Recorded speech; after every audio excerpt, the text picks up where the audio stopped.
Hello again, fellow YouTubers. Solon Pleasant back for Team O.M.G. Vanguard with another card by Vanguard clan analysis review thing. Today we have Neo Nectar. Now, I am very fortunate that T decided to actually build one of these decks, and hopefully he'll deck profile it. Otherwise, this might have been a much weaker review than anticipated, but considering I know a little bit more about Neo Nectars, I can kind of give a better analysis. So, what is Neo Nectar's concept? Well, if Gold Paladin and Murakumo had a baby, this is what it would be. Royals plus ninjas equals grass. That's how it works. Neo Nectar's whole concept is calling out units from the deck and just superior calling them to sustain a hand advantage, and they also tend to call out copies of themselves and often gain benefits off that. Mostly power-based, but yeah, mostly power-based benefits. So, this already brings me to my first point of why this is already going to be higher than Murakumo, because Neo Nectar basically says, hey Murakumo, we kind of took your idea, except we get something from calling a copy. We get something. So, already Neo Nectar has that advantage going for them. And you'll actually see, like, most of the good quote-unquote Neo Nectar decks actually do focus more on that skill, but we'll talk about Musketeers when we get to that. So, Season 1 and 2 of Neo Nectars, they were there, but they didn't really do much. I mean, at the most we had a concept of Blade Seed Squire being a thing in Season 1, I believe, and Season 2 was still kind of there, but they didn't really have a concept. Season 3 rolls around, and they're garbage, because all they did was focus on Maiden of the Venus Flytrap Reverse, which I thought is an okay reverse, but it's still like the weakest reverse, so, I just hit the camera. Technical difficulties. Moving back. Season 3 Neo Nectar, still kind of garbage because while they did get nice Maiden support, it still wasn't enough to really compete. But we will talk about some of the Season 2 and Season 3 support that they get that wasn't mentioned in the show that actually was a little bit better. Season 4, Musketeers get a crap ton of Legion support, and I was indifferent about that. And then Season 5, they get it is the reign of Neo Nectars for Season 5, with them being a meta clan, and actually getting a trial deck and everything, so we'll talk about that. So, first off, archetypes, there's really only one. This is the first deck we'll probably talk about, and that will be Musketeers. Now, Musketeers have kind of been a thing since Season 1, but Season 2 is actually where they kind of became more prominent. But they didn't really have much of a thing, and in my opinion, they still don't have as much of a thing. And I believe T agrees with me on this. I think everyone from Team O.M.G. Vanguard agrees on the universally, we all equally agree that Musketeers have a concept, they just kind of suck with it. Musketeers' playstyle is kind of like the Neo Nectar playstyle. Call out stuff, and fill up your field. Unfortunately, that's kind of it. Some of them get power off doing that, but it's usually just the Vanguard. Their rear guards really don't get a lot of power, and also I'm really not going to focus as much on the Musketeers as opposed to other Neo Nectar decks that are personally better. Musketeers, I think, are just overhyped because, yeah, they have an archetype, they have a playstyle. It's not that good. They just call themselves out, and that's really it. Like, sure, they can serve hand, but they kind of have to fall into the same problem that Murakumo has of, okay, we called stuff out, what are we going to do with it? We don't really get much out of it. Now, again, Neo Nectars and Musketeers do have the one upstage above Murakumo in that they at least keep their field. Murakumo doesn't keep their field, these guys do. So, at the very least, they keep it, but still, Musketeers are just... they're like doing Gold Paladin, except without the Gold Paladin effects. So, honestly, if you want to play Musketeers, just play Gold Paladin, because for one, some Gold Paladin decks are cheaper than Musketeers, which Musketeers are surprisingly expensive given the fact that they are one of the weaker archetypes in the game, so there's that for you.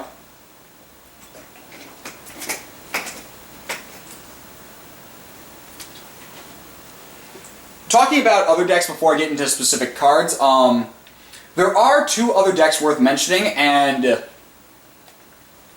the first one, the other deck that came out during Season 2, which is actually surprisingly holds up very well, Monty doesn't like it as much.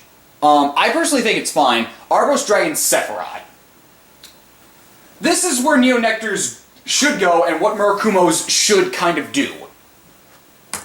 Sephiroth has this ability that says Limit Break 4. I don't fully remember the skill, but I remember liking it. It has the Limit Break 4 skill of all your Neo Nectar units get the continuous ability of during your turn, when you have a unit with the same name as this unit on Vanguard or Rearguard, this unit gets +3. This is what Murakumo should be doing. If you're going to have copies of yourself, get something out of it. Arbros already does this better. Now granted, it is a ride chain, and ride chains are very unappealing to a lot of people, but I still think Sephiroth is a pretty valid deck and is pretty cheap at that. And when we get into specific grade 3s, I'll talk about a grade 3 that really helps this deck. But before I do that, I will talk about the other deck being the Maiden deck, and I'll just kind of focus more on Venus Flytrap Reverse because that's kind of what it focuses around.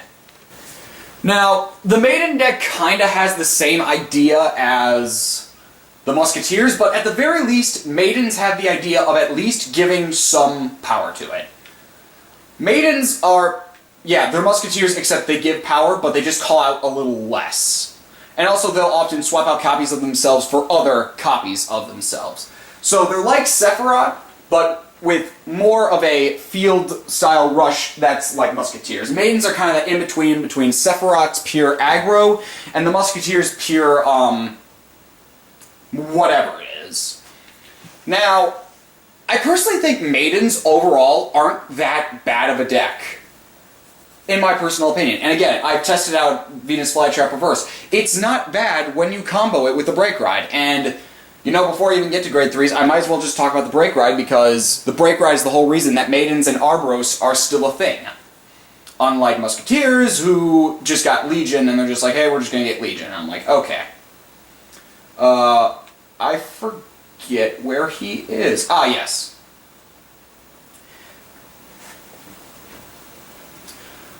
The Neo Nectar Break Ride that was given to us near the end of Season 3...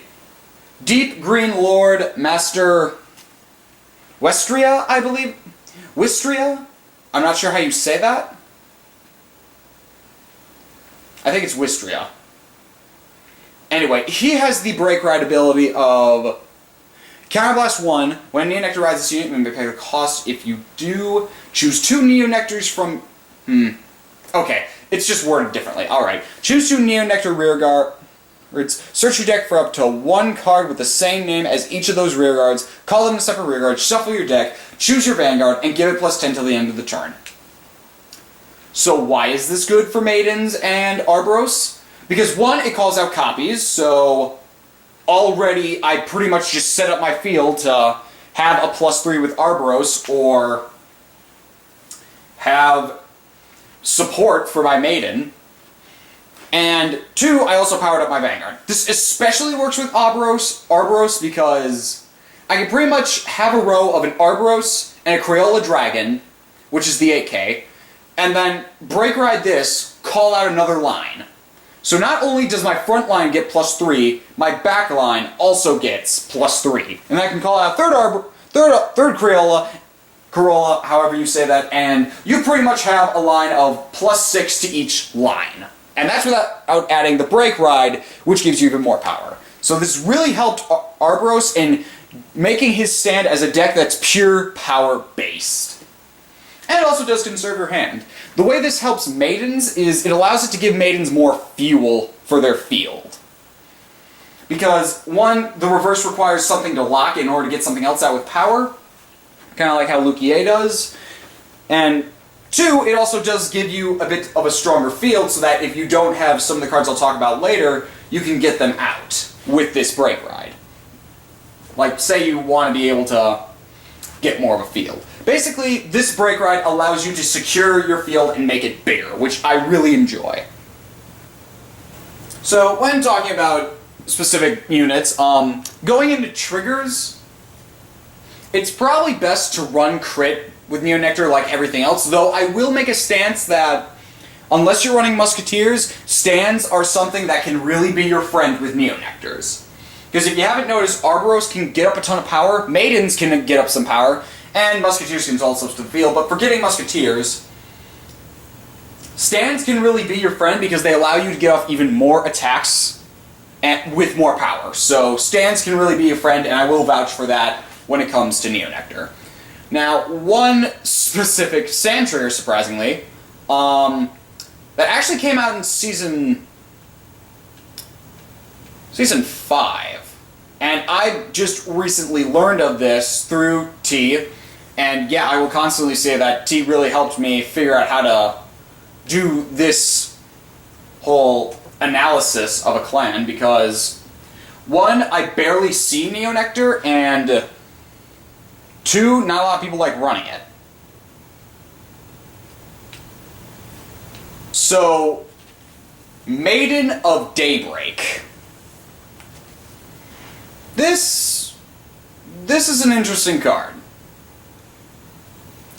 It's given in the trial deck, I believe. It's probably a trial deck unit. Yeah, it's a trial deck unit.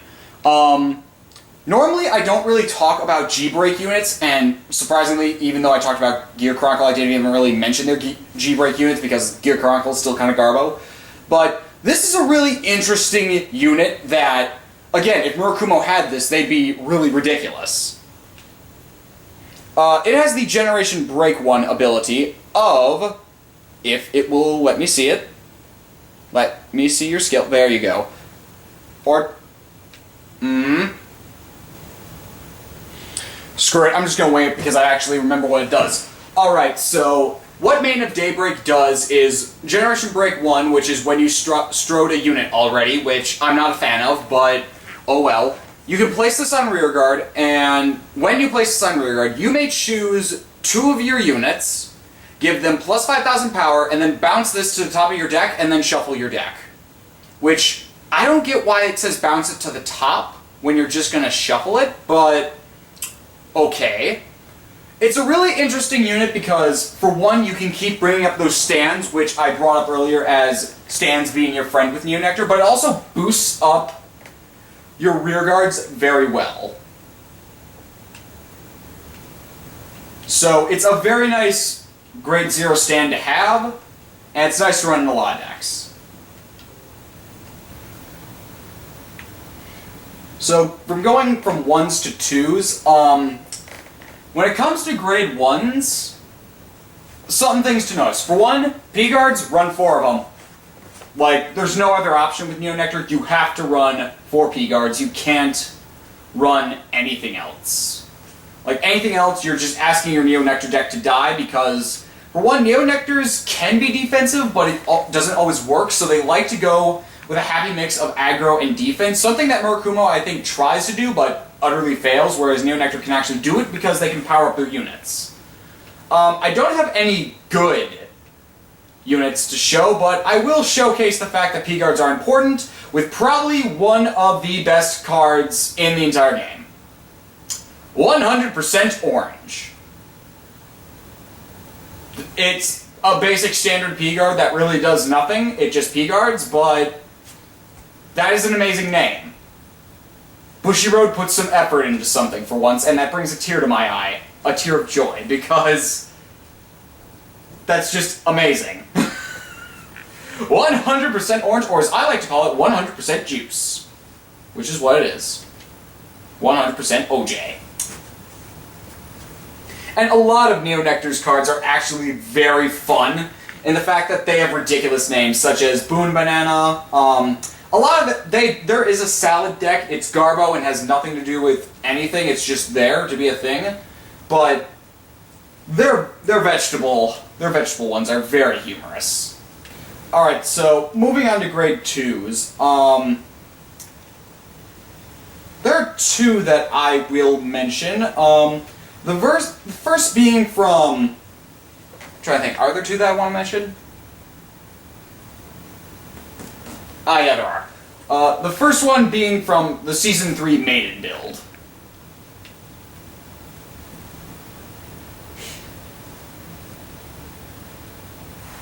And I would mention her grade 1, and I will briefly mention her grade 1 counterpart too.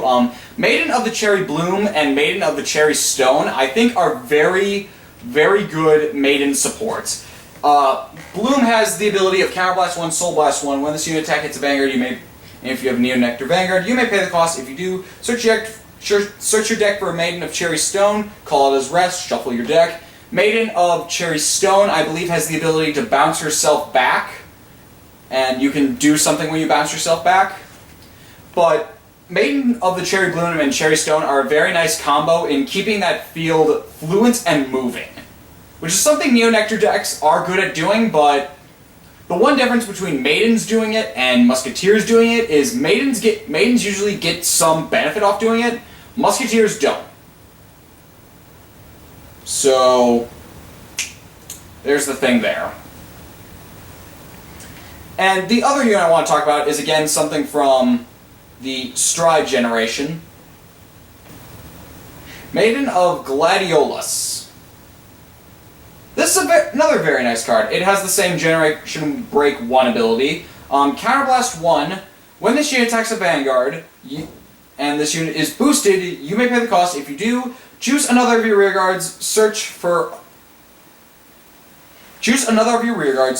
your deck for up to one card with the same name as that unit, call it to rearguard, and shuffle your deck. So, essentially, you can call out a copy of a unit and essentially get off another attack because it doesn't say where you can place it, it just says put it on a rearguard. And I really like this ability. This is a very nice ability, and this is, again, something Murakumo could have done, but chose not to, because Neo Nectar decided to take Murakumo's idea, and Murakumo's left with nothing, because it doesn't know what it wants to do. Anyway, moving on to grade 3s. There are two that I want to bring up, and then I will briefly talk about the grade 4s, not really showcase them, but I'll talk about them. First, a card that I think people forgot about, another Maiden that people may have forgotten. Maiden of the Trailing Rose. The first Maiden, actually. She has the auto ability of Counterblast 1, choose a card of Counterblast 1, Persona Blast. When this unit attack hits a Vanguard, you may pay the cost. If you do, look at the top 5 cards of your deck, search for up to 2 Neo Nectars among them, call those chosen units to separate rearguard, and shuffle your deck. So you can actually essentially get off 5 attacks with this unit by Persona Blasting 1 and Counterblasting 1. Granted, you have to choose from the top 5, and that's probably why people stopped using her and started using Maiden of Venus, because Venus just calls a card and you get +5 out of it, so that's pretty nice. But I still think Trailing Rose does have a place in some Maiden decks, and I would actually like to see her come back up at some point, because I think it's actually a decent card at times. And this is the card that I will talk about that's pretty much garbage, and is only there for Bushiroad to be like, yeah, we acknowledge we didn't make a cross ride to reverse, so we'll just give you this thing. It's not a cross ride, but we'll give it to you anyway. Maiden of the Venus Trap Muse. I have no idea why this thing exists. I seriously have no idea why it's here. Its limit break ability is Counterblast 1. When this unit attacks a Vanguard, you may pay the cost. If you do, look at the top 5 cards of your deck, search for up to 1 card, the same name as the Neo Nectar on Vanguard or rearguard among them, call it to a separate rearguard, shuffle your deck. It also has the ability of Counterblast 1, this unit gets +2. I don't know why certain Vanguards get that ability, it's really weird. Yeah, there is no point for her being here. There is literally no reason. She doesn't work to help with the cross ride because, 1, reverse isn't a cross ride, it doesn't have any skill that allows her to be a cross ride. This unit Muse right here doesn't give her any option as a cross ride. Why is it here? There's no reason for it to be here. It's just there. And I honest to God think that Bushiroad just made this just to be like, we could have given you something to help with the cross ride, but we forgot how to make cross rides, so we just didn't. And that's it. And it really agitates me. Anyway, the grade 4s for Neo Nectars I think are pretty decent and do help with the deck. It allows them to, again, call out more stuff, and I don't understand why they added dragons. I guess Arboros was already a thing, so there's that. So I think the strides are pretty valid in their own accord. I've faced Ouroboros, but I haven't seen any of the others, so I can't fully make judgment on that, but from what I can see, they seem like very nice support for the Neo Nectar clan in general. So overall, what do I give Neo Nectar? I'm going to put Neo Nectar, say, low, medium tier. And why do I say that? Because while they are getting good support right now with Stride, and while Arboros is a very valid deck and Maidens are kind of good, Musketeers are the popular deck. And the deck that made Neo Nectar meta. And they aren't that good. So I will put the medium tier because they do have power and they can win games. But it's only low medium tier because they still kind of struggle from the Murakumo sickness of we have an idea, we just don't know how to fully go about it, or we don't know how to fully utilize it. But again, Neo Nectar does have that saving grace of they do tend to get some power off of some of their skills, which is nice. It would be a lot nicer if, you know, they had some more consistency and all of their archetypes were consistent, and maybe maybe Maidens will become a much stronger archetype. When Maidens become the stronger archetype and overpower Musketeers, I will greatly put Neo Nectar in the mid-tier. But for now, I consider them mid-low tier because I still feel like there are a lot of mid-tier decks that are a lot better and more powerful than Neo Nectar. But it's nice to see that Neo Nectar did get some new support that makes them a whole lot better than they used to be. So, anywho, this is Solomon Pleasant for Team O.M.G Vanguard. This has been the clan Neo Nectar, and this is Solomon Pleasant signing off.